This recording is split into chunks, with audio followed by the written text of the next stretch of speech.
What happens when a brand that completely changed the game suddenly finds itself about to lose everything? We're about to dive into one of the boldest corporate turnarounds I've ever seen. And trust me, this is way more than just a story about coffee. It's really a high-stakes lesson about what happens when a company starts to lose its soul. And that's really the big question here, isn't it? I mean, think about the brands you really love. It's not just about what they sell, right? It's a feeling, an identity you connect with. Well, for Starbucks back in 2008, that very connection was absolutely crumbling, and they were in a race against time to figure out why. So let's set the scene. Picture it, January 2008. The entire world is teetering on the edge of a financial meltdown, but for Starbucks, the storm was already raging inside their own four walls. The special experience that built their entire empire was just falling apart. Just look at this number. The company's stock value dropped by almost 50% in 1 year. I mean, that's not just a dip. That is a catastrophic freefall. Wall Street was basically sprinting for the exits. And this wasn't just some number on a spreadsheet. For the first time ever in the company's entire history, fewer people were actually walking into their stores in the US. Now that's when you know the problem is real. It wasn't about investors anymore. It was about the customers. The magic was fading. And you know what happens next. As Starbucks started to weaken, its rivals could smell blood in the water.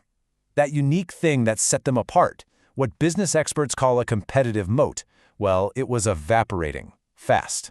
They were becoming just another coffee shop. And the competition got brutal. McDonald's didn't just offer cheaper coffee. They went right for the throat with billboards that openly mocked Starbucks. $4 is dumb. Wow. It was a direct shot. And you know what? It worked. But the biggest threat wasn't coming from McDonald's. It was coming from inside Starbucks itself. The iconic smell of fresh coffee was being replaced by the smell of burnt cheese from breakfast sandwiches. Customers felt the company just didn't care anymore. That cozy neighborhood spot started to feel like a cold, predatory corporate giant. So, how on earth did it get this bad? Well, when they finally diagnosed the problem, it was painfully simple. The company had become obsessed, totally consumed by one single thing: growth at all costs. Get a load of this. In 2007 alone, they opened over 2,500 new stores. That comes out to nearly 7 new Starbucks opening every single day.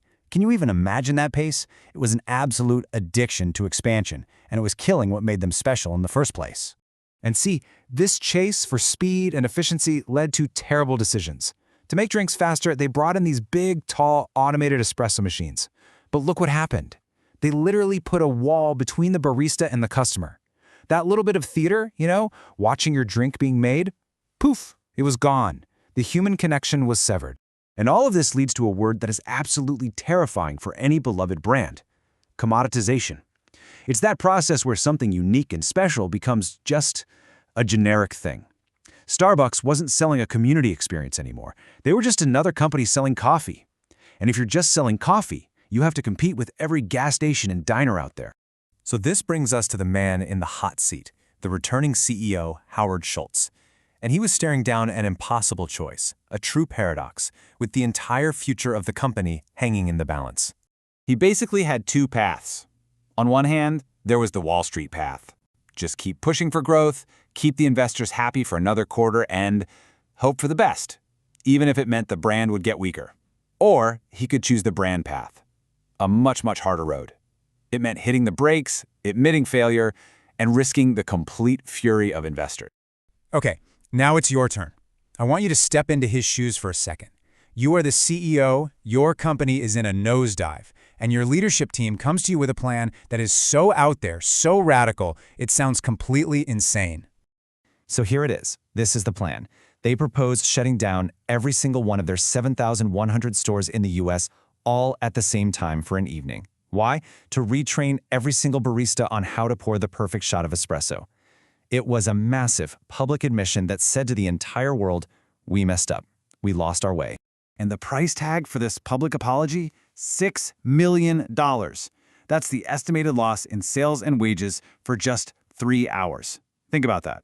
For a company that was already losing money hand over fist, this was an unbelievably expensive gamble.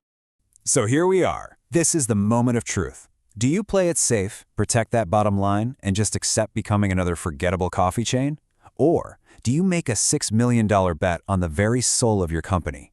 The survival of that third place, that special space between work and home? It's all in your hands. What's your move?